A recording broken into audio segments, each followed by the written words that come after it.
La quête de la masse continue. Alors, on en est où? 97 kilos.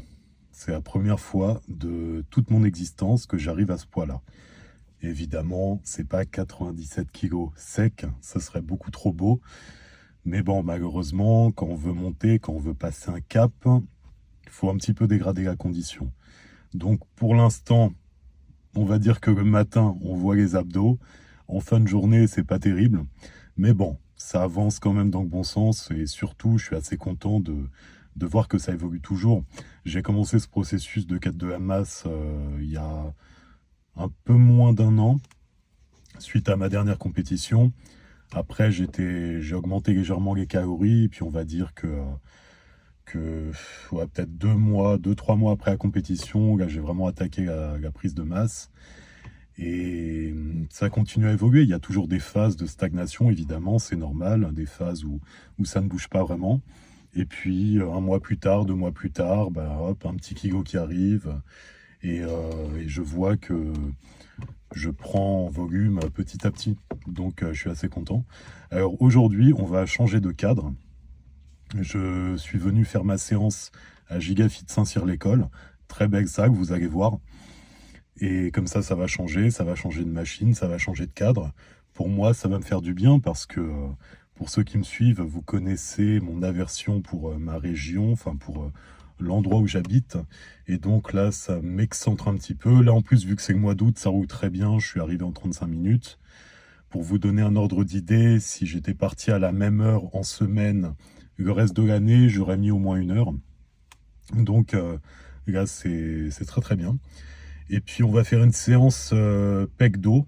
Donc c'est voilà, c'est le nouveau format de mon programme. Il y a 2 fois pec dos, il y a 2 fois épaule bras, il y a 1 fois jambes. Après, c'est agencé différemment pour ce qui est du pec dos. Donc là, vous allez voir une des 2 séances. Les 2 séances sont différentes. Et puis voilà, on se retrouve après. J'ai tenu à laisser cette première série malgré le fait qu'elle soit particulièrement immonde. Alors pourquoi je la considère comme immonde? Eh bien regardez tout simplement mes épaules, ça monte, ça va d'arrière en avant, il n'y a rien qui va.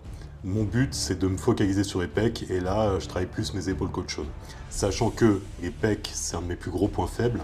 Pourquoi? Parce que mes épaules ont tendance à prendre l'ascendant, donc si je ne les bloque pas, ça ne va pas.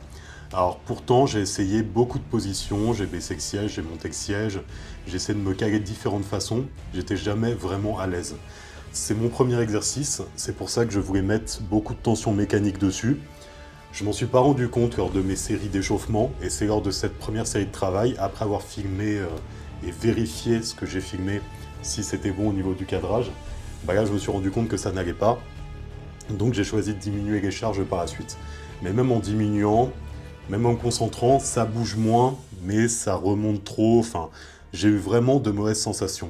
Alors, est-ce que c'est parce que j'ai pas encore optimisé mes placements sur cette machine, ou est-ce que c'est tout simplement que je ne suis pas fait morphologiquement pour cette machine? Faut voir. Là, en même temps, c'était juste c'est la deuxième fois, je crois, que j'utilisais cette machine-là. Donc voilà. Globalement, les machines comme ça, déclinées convergentes, je suis pas à l'aise. Donc là, vu que je changeais de sac, j'ai voulu tester cette machine une nouvelle fois. Mais au final, ça n'a pas été vraiment productif. Donc voilà, très mauvaise sensation. C'est mon point faible, je suis vraiment focus sur les sensations. Et là, c'était pas du tout une réussite. Donc voilà, j'ai quand même fait mes séries de travail sur cet exercice. Mais ensuite, j'ai basculé sur cette machine qui était beaucoup mieux en termes de sensation, de placement. J'étais beaucoup plus à l'aise. Alors c'est pour ça que je ralentis à l'excès les choses, mais là vraiment je me focalise sur mes épaules, sur le placement. Je sais que je suis très insistant avec ça, mais pour moi c'est vraiment ce qui a tout changé par rapport au recrutement de mes pecs. On entend souvent les sensations, c'est surcoté. Encore une fois, il y en a beaucoup qui font de leur cas une vérité générale. Et en l'occurrence, là, quand on est sur un travail spécifique propre à soi-même, bah, on essaie de trouver ce qui nous correspond.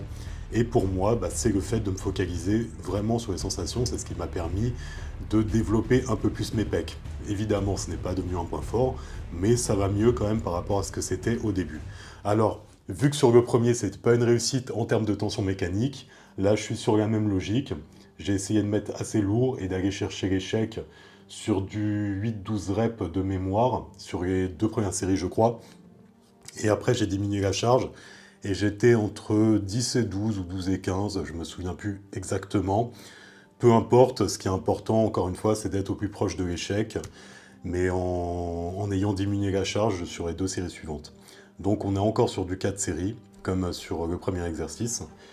Mais voilà, vraiment grosse focalisation. Vous voyez encore une fois, je contrôle vraiment bien le tempo à l'excès pour être focus sur le recrutement des pecs, que ce soit vraiment eux qui fassent le travail quand je pousse et pas mes épaules qui ont toujours tendance à s'impliquer. Alors vous voyez, dernière série, j'ai terminé par un drop, j'ai diminué de 20 kg de chaque côté et j'ai été à l'échec, sans compter vraiment, je fais le maximum de ce que je peux fournir, mais toujours focalisé sur les pectoraux. Je m'arrête quand je sens que les épaules vont prendre le relais. C'est ça vraiment le point le plus important quand on veut essayer de rattraper un point faible et d'équilibrer un physique selon moi.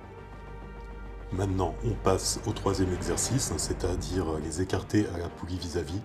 Je suis toujours sur la même logique, c'est-à-dire j'essaie de bloquer au maximum mes épaules et surtout de me focaliser sur les pectoraux à chaque fois que j'avance, que je resserre les bras. Donc là vraiment, le point sur lequel je dois me concentrer, c'est pas de rapprocher mes mains, c'est plus de rapprocher mes avant-bras en serrant les pecs comme si je voulais écraser quelque chose entre eux. Et là, encore une fois, je suis obsessionnel là-dessus. Chaque rep, je pense à ça. Vous voyez, les pecs, voilà, dès que je suis en position écartée, je pense à les recruter, à les écraser l'un contre l'autre, les serrer le plus fort possible.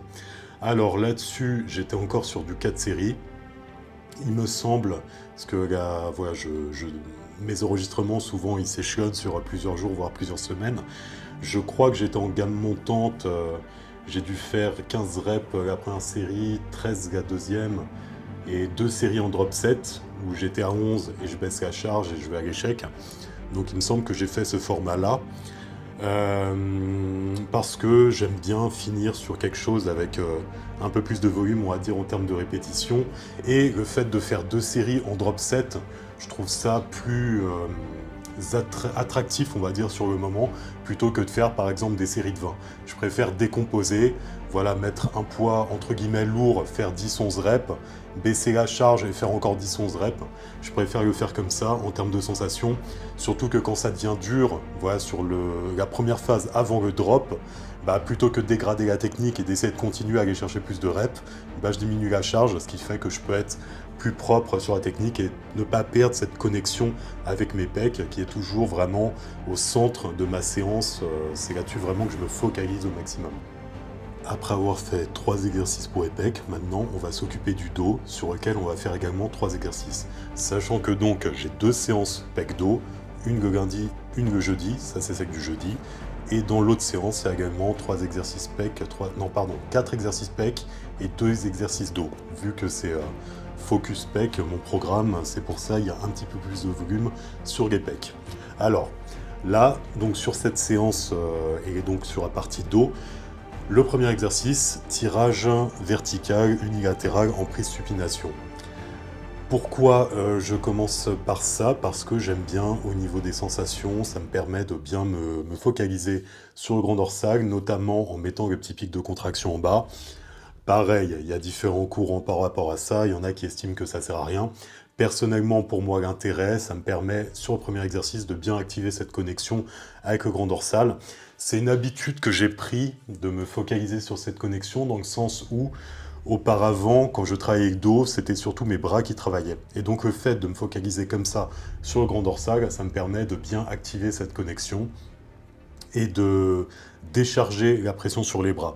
D'autant plus que j'utilise des bandes, enfin là c'est une sorte de pad qui se met autour, mais c'est le même principe que les bandes, si ce n'est que c'est plus pratique et plus rapide à mettre en place, et ça me permet vraiment de bien désactiver les bras, et de bien me focaliser sur le travail du dos, d'autant plus que en prenant les photos dernièrement de mon évolution, j'ai vu que le dos avait bien bougé, donc tout va bien. Tout va bien, je pense être dans la bonne direction pour ce qui est de travailler correctement les choses. Alors là-dessus, je suis resté sur un format fixe, dans le sens où c'était le même poids sur toutes mes séries, et j'allais à chaque fois au plus proche de l'échec, donc ce qui fait que en termes de répétition, ça fluctuait, on va dire peut-être que sur la première, Alors, je sais plus j'étais à combien, mais on va dire j'étais autour des 12 à chaque fois. Et toujours en essayant d'être au plus proche de l'échec musculaire, toujours évidemment, et pas l'échec postural où ça va être d'autres muscles qui vont faire le travail. Personnellement, ça ne m'apporte pas, ça ne m'intéresse pas de travailler comme ça. Donc là, vous voyez, je me focalise bien sur l'étirement quand je remonte et la contraction vraiment focus sur le dos et pas celle du bras. J'essaie toujours de faire en sorte de soulager le bras au maximum. Alors, ça, c'est l'exercice vraiment que je fais habituellement sur ma séance du jeudi. Par contre, l'exercice suivant, normalement, il est sur l'autre séance. Mais là, vu que j'étais dans cette salle, bah, je voulais tester les machines, je voulais profiter de l'occasion. Donc, ça ne sera pas mon exercice habituel. Normalement, là, après celui-ci, j'ai un autre exercice pour le grand dorsal où c'est une sorte de tirage vertical, on va dire, mais qu'on va chercher sur l'avant. C'est une machine hammer et donc avec une trajectoire diagonale comme ça et que je vais chercher, je tire les deux en même temps, je fais pas de unilatéral, mais donc il n'y avait pas cette machine dans cette salle, donc c'est pour ça que j'ai pris, voilà, cette machine pour tester en fait. Alors, cette machine, ça n'allait pas du tout pour moi. Normalement, je le fais sur une Panata où la trajectoire est nickel.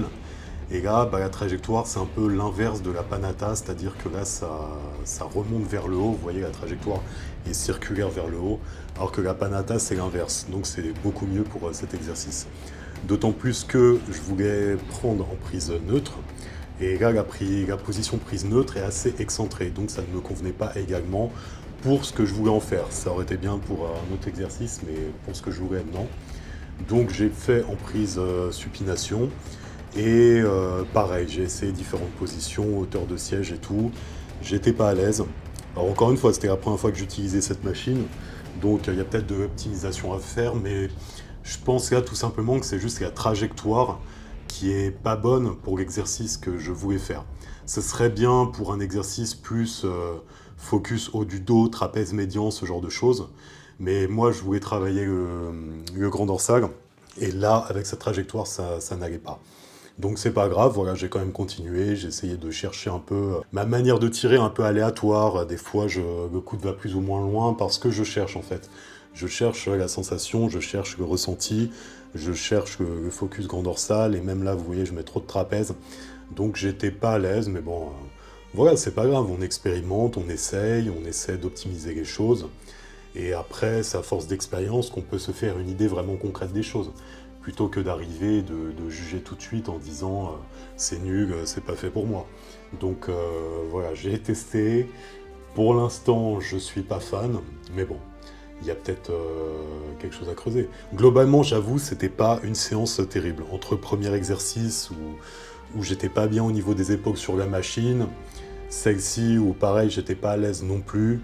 C'était pas la séance de l'année clairement, j'étais pas à fond dedans non plus, ça faisait longtemps que je ne m'étais pas filmé, donc j'étais pas à l'aise avec mon trépied. Voilà, c'est pas quelque chose que je fais de manière naturelle, c'est pas quelque chose que je fais en étant à l'aise dans la salle, même s'il y avait peu de monde.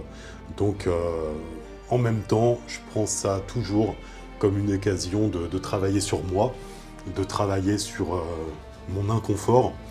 Donc c'est toujours bon à prendre aussi. Peut-être que cette séance d'un point de vue muscu n'était pas forcément la meilleure, mais ça reste une séance de travail sur moi-même. Et donc c'est toujours quelque chose qui m'intéresse et surtout qui me passionne. Toujours moi m'améliorer en tant que personne, améliorer mon aisance, me sentir mieux dans tout contexte, bah, c'est quelque chose qui m'intéresse énormément. Donc voilà, ce qui fait qu'au final c'était quand même une séance productive. Et ça me permet aussi de vous montrer des choses un petit peu différentes et de vous montrer que c'est pas parce que ça fait longtemps qu'on s'entraîne qu'on sait tout faire, qu'on maîtrise tout à la perfection. Au contraire, d'autant plus quand on s'entraîne toujours tout seul comme moi.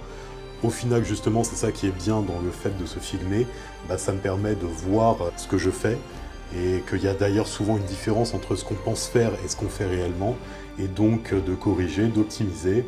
Et en vous partageant ça, j'espère que par la même occasion, ça peut vous aider également. Le temps est venu pour le dernier exercice, donc tirage vertical en prise large neutre. Alors là, j'ai mis une petite méthode d'intensification, c'est-à-dire la double contraction. Pareil, Pourquoi? Parce que j'aime beaucoup le côté double étirement, on va dire. Ça me permet vraiment justement de me focaliser sur le départ du mouvement, sur le fait de tirer vraiment avec le grand dorsal et le centre du dos également.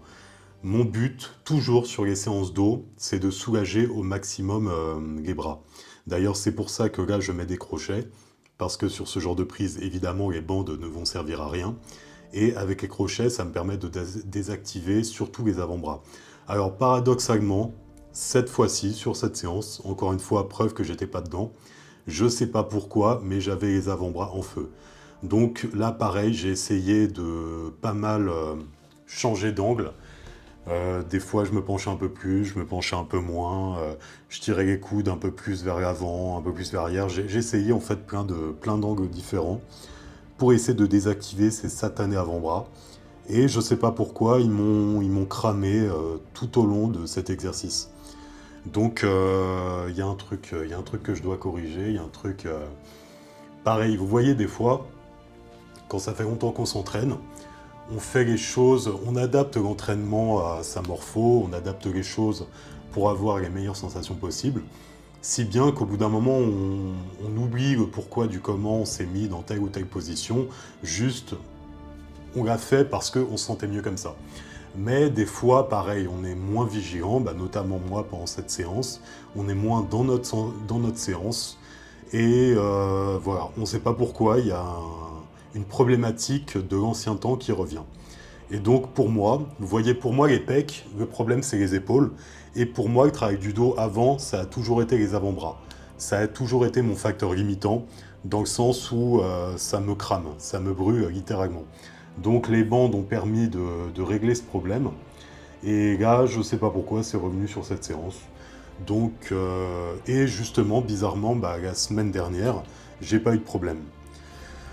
Faut pas chercher des fois. Faut pas chercher, faut pas se prendre la tête plus que de raison. Des fois, faut juste se dire, cette séance, c'est comme ça. Voilà, j'étais pas dedans. Et puis, c'est pas grave. C'est pas grave du tout. Ça n'a pas non plus. Je vais pas dire que c'était une mauvaise séance pour des petits détails techniques comme ça. Je me suis adapté en fonction, j'ai un peu baissé la charge, j'ai cherché un peu les sensations, et puis voilà. Au final, c'était quand même une séance intéressante en termes de travail sur soi. Donc, limite même à l'heure actuelle, c'est le travail sur moi qui m'intéresse le plus au-delà du physique. En parlant de travail sur soi, bah, je vais être cohérent, je vais laisser le petit passage, on va dire, mise à jour physique. Vous voyez là comment je cherche à contracter les abdos pour essayer de les rendre visibles. Alors mine de rien, il y en aura encore un petit peu, c'est l'éclairage qui est favorable. Mais voilà, comme ça vous voyez la condition, face, côté dos. Je fais pas de posing parce que j'ai horreur de ça. Et puis voilà, on passe rapidement à autre chose. Alors, elle en est où cette quête de Hamas? Eh bien, elle se passe bien, si ce n'est que je suis d'une inefficacité redoutable. Pour vous donner un ordre d'idée, là j'ai dû marcher 15 minutes pour venir sur ce banc. J'étais au bout de ma vie. Il y a des humains qui ont eu l'insolence de prendre le banc que je voulais, donc j'ai dû aller un peu plus loin que prévu, et voilà le résultat. Ensuite, pour tout ce qui est mouvement de la vie de tous les jours, si vous avez besoin de moi pour un déménagement, un déplacement de meubles, surtout ne comptez pas sur moi parce que je suis capable de ne rien faire hormis mes séances. En gros, bon déjà c'est vrai que le cardio, le côté fonctionnel musculaire, je le travaille jamais. Et en plus, quand vous êtes dans une grosse prise de masse avec l'excédent calorique, vu que vous n'arrêtez pas de manger, bah vous êtes tout le temps en digestion. Donc vous êtes tout le temps fatigué, donc vous servez à rien. Donc voilà, je suis absolument inutile. Maintenant, au niveau des résultats, je suis pas mécontent, dans le sens où ça avance petit à petit. Je le sens dans mes vêtements, je le sens à travers les retours qu'on peut me donner, les gens qui me voient pas trop souvent, qui voient une évolution. J'ai pris enfin des photos récemment et les dernières que j'avais prises, c'était en mars. Et pareil, on voit une évolution, notamment en termes d'épaisseur au niveau des pecs, vu que c'était un gros focus, je suis content là-dessus.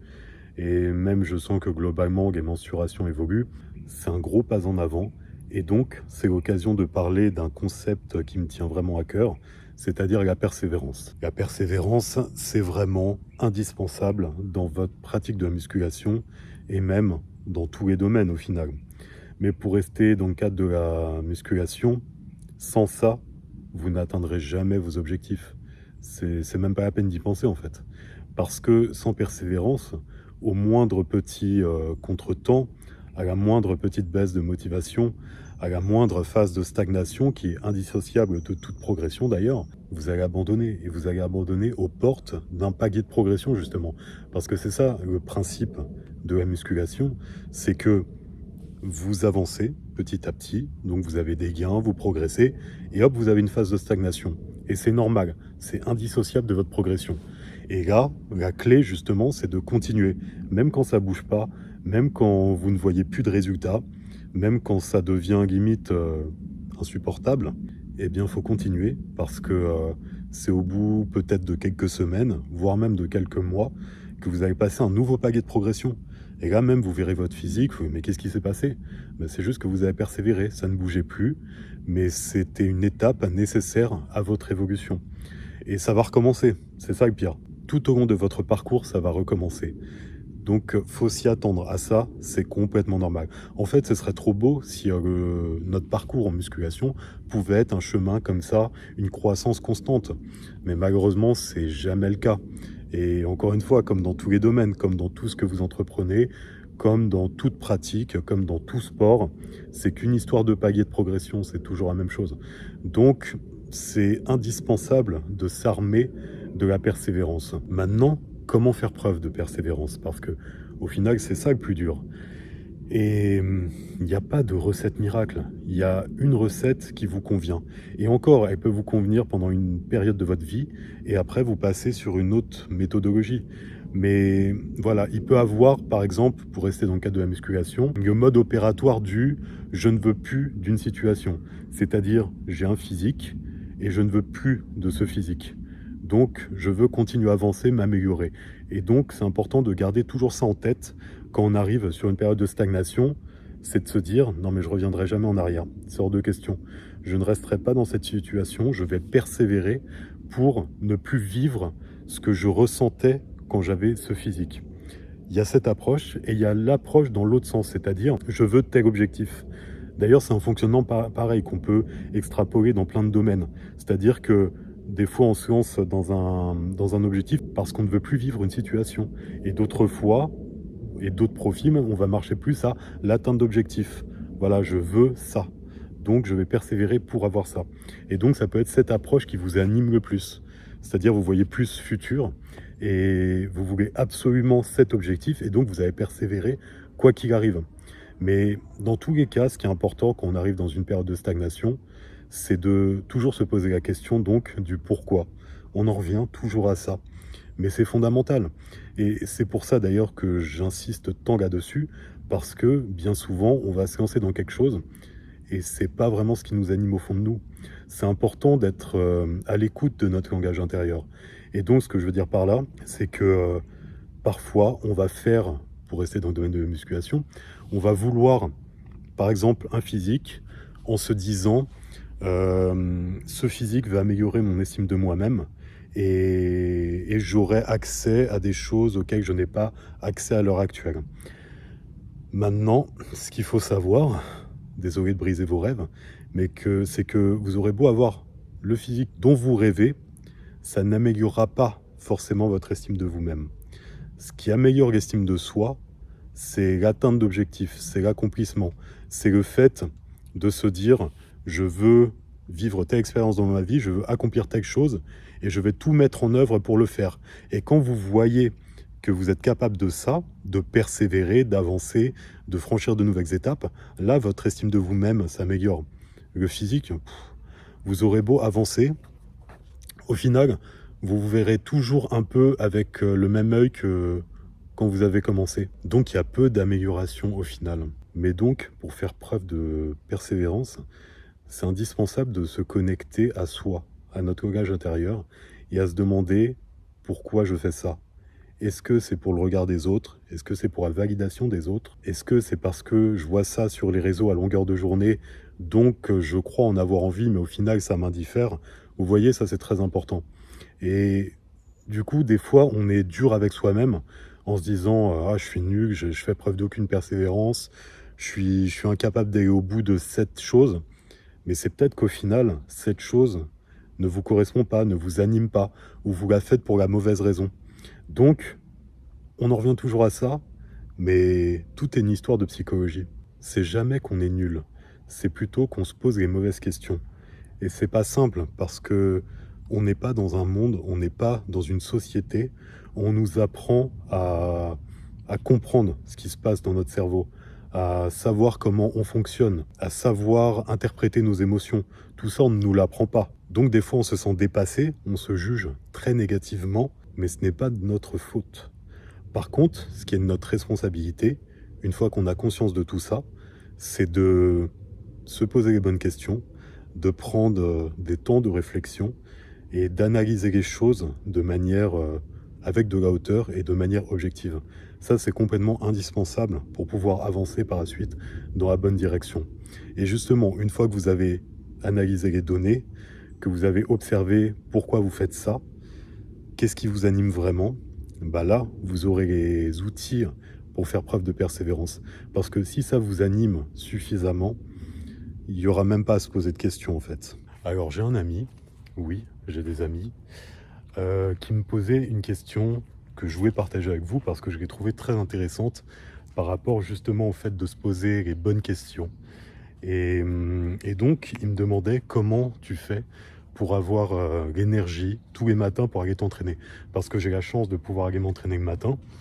Et donc, j'y vais moi systématiquement le matin, quoi qu'il arrive. Et donc, lui, il me demandait, voilà, parfois le matin, on va être plus fatigué si on a peu dormi dans la nuit. Et lui, il y a des fois, il n'y arrive pas. Il a aussi cette opportunité de pouvoir s'entraîner le matin. Mais bien souvent, il est trop fatigué, donc il va y aller l'après-midi ou le soir.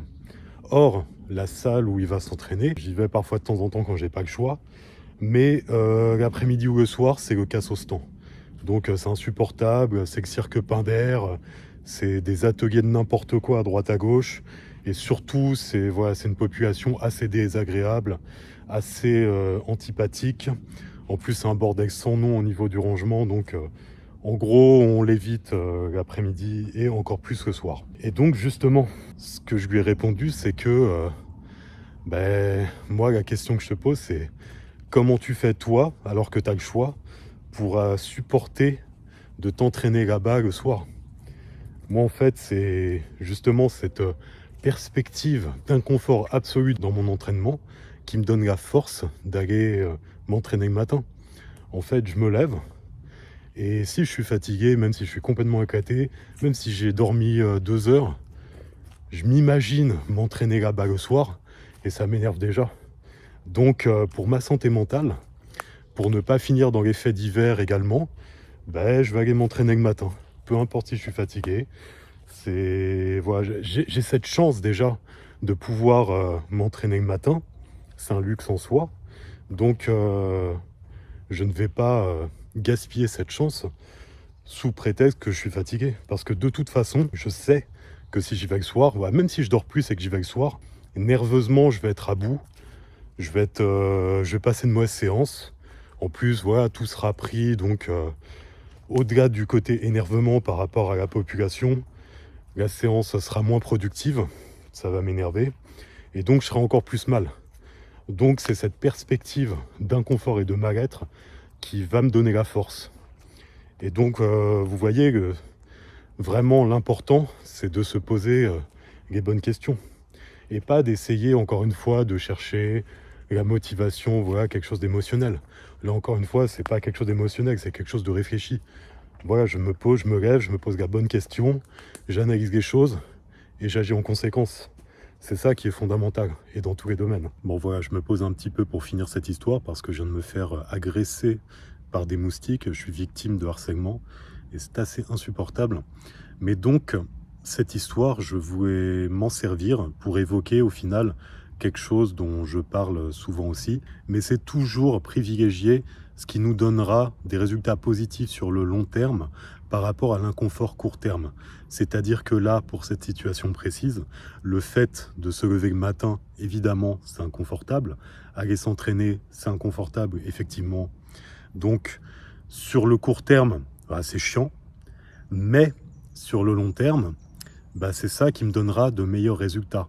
dans le sens où je vais passer de meilleures séances, plus productives, je vais être dans un meilleur état d'esprit, plus positif, et donc par extension, j'aurai de meilleurs résultats.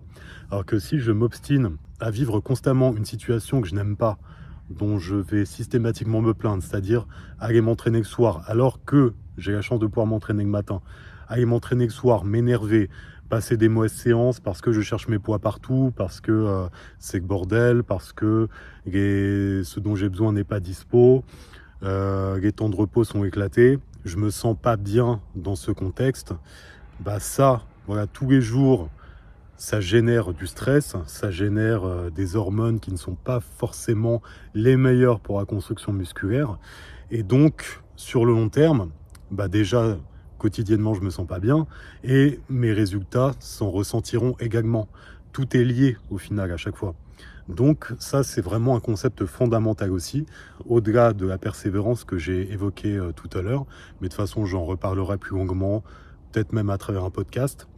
Mais donc, toujours privilégier la direction qui nous donnera du résultat long terme, du mieux-être long terme, plutôt que ce qui est sur le court terme. Le fait de, voilà, de fuir quelque chose parce que c'est inconfortable sur le court terme, ou encore une fois la gratification immédiate. En fait, tout ce qui est court terme, sur le long terme, c'est pas positif. Donc voilà pour aujourd'hui.